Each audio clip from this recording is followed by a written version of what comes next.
Hello and welcome back to Mind Matters and Mischief with your host, Dr. Jim Shupak. Just want to welcome you all to a January of 2026. I hope it's a happy new year to you and as my grandma used to say, God rest her soul, a happy and healthy new year to you. And I know that based on what the program is about, you could be healthy physically, however, maybe emotionally or mentally, you're struggling. It could be the loss of someone. It could be loss of a dream, a loss of expectation. I know I've gone through that myself. So these are just different things that I want to let you know that it's okay to not be okay. Make sure that you don't stay that way, though. The 988 crisis line is always available 24/7.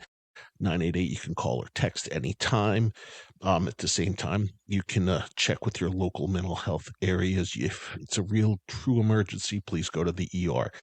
Trust me, they have gone through what you are going through. They've been on the supportive side of that for many years. Otherwise, they wouldn't be working in an ER. And you will find people that are definitely very sympathetic and in some cases empathetic to the cause because they've gone through what you are going through. Other reason, I guess I should say, that I started today's episode is it's not really about one particular episode. It's just about what's going to be going on in 2026. Some of the episodes are based on suggestions that people were kind enough to give me, and some are ones that I'm in the process of fleshing out, for lack of a better word or lack of a better term. Some of the episodes include the imposter syndrome files. I mean, everyone, most likely, I know I have, you feel like you don't belong, you don't deserve certain things, what have you, and we're going to kind of flesh that out.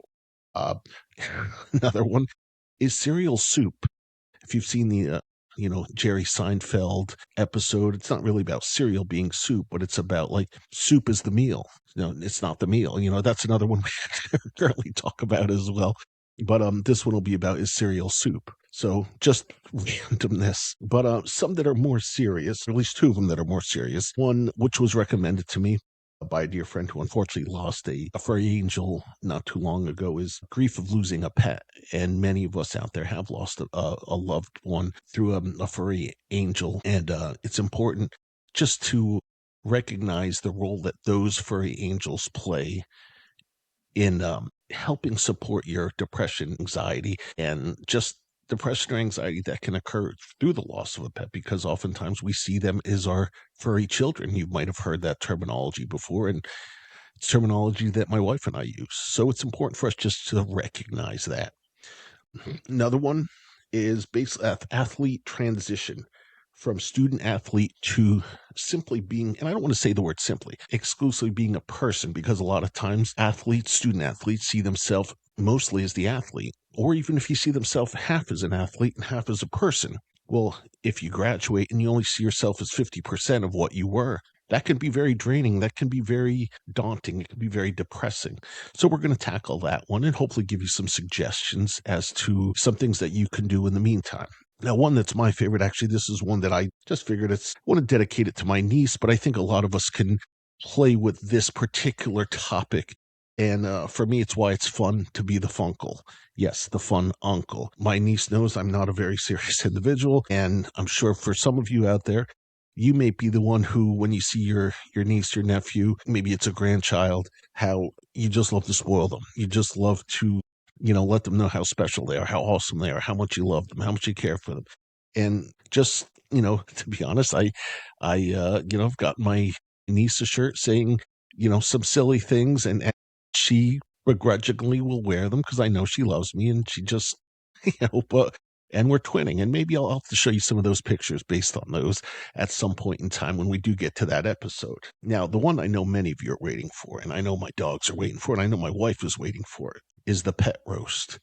Okay, now, yeah, you've probably heard about Tom Brady's roast. You've heard about many of the roasts that do occur. However, this one is known as My Pets Roasting Me. And I'm not going to say too much about that one, but you might get to hear some of my wacky accents, and you'll hear some of the personalities of my three pup snitches, Sadie and Stuart, come out as they roast me with certain things that I might do, certain things that I might say, and we'll just take it from there. Another thing is ridiculous reviews of mundane things. That's just one. I know there's certain programs out there, and I don't want to get into it too much, but there's certain programs I watch, my wife watches, and it's almost like, why are they so excited about this? So Either way, some others to look forward to in 2026 are decoding your dreams or why you keep dreaming about dentists. Truth. So that's just another one to think about. The subtle art of setting boundaries. That's an important one. That's one that's helped me quite a bit. And I hope it would help you folks as well. Another one, and we all tackle with this one. We all struggle, or at least I know I do. Emotional vampires and how to spot them and how to stop them. So since raise the crucifix to the vampire so that they go away, essentially is what we're talking about. And my goal is to help you to spot your emotional vampires. And I've in the past have had mine that had taken too much energy from me, and I've had to set my boundaries from them. And hopefully these will be some things that we could talk about on the episode. Another one is your inner critic stand-up routine. So turning the negative self-talk into a joke and learning to talk back. We have, is your phone making you anxious? And I know this one is one I could speak to for my own experience, because it's basically a deep dive into doom scrolling, fear of missing out, digital detox strategies. That's what we're going to kind of talk about. And it's something that I definitely need, for sure. Happiness hacks that actually work. So ditching the cliches, we're going to discuss some evidence-based ways to genuinely boost our mood. We have the comparison trap, and that's one thing I've learned myself is if you don't want to become depressed, and I don't mean necessarily clinically depressed, but if you don't want to feel bad about yourself, don't compare yourself to anybody else. I used to play soccer. I mean, I still coach it, but if I compared myself to today's professional soccer players, yeah, I would be like, well, I'm terrible. So you learn to, in this case, stay in your lane, do what you are best at, and go from there. And just keep working hard. Another episode we have is the science of friendship and why your chosen family matters.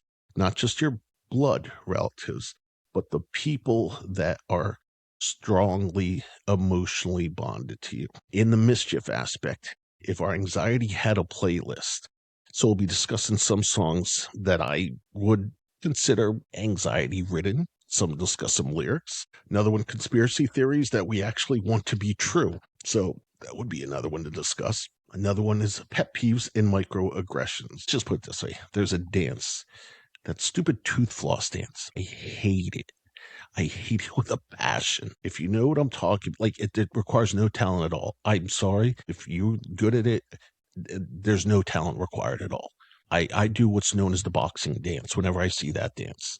And it's just like randomly start doing a boxing motion as if I was hitting a, what are those things called? The boxing, oh my gosh, I can't. Punching bags, as you're hitting a punching bag. So just imagine a person consistently and just left, right, hitting. That's what I do. It's like a coping mechanism. So either way, yeah, it's okay to laugh. So aside from that, guys, that's just basically, and I'm sure we will have plenty other episodes to talk about. If you have any suggestions, please drop me a line, Dr. Jim Shupak at gmail.com. ERJIMSHOOPACK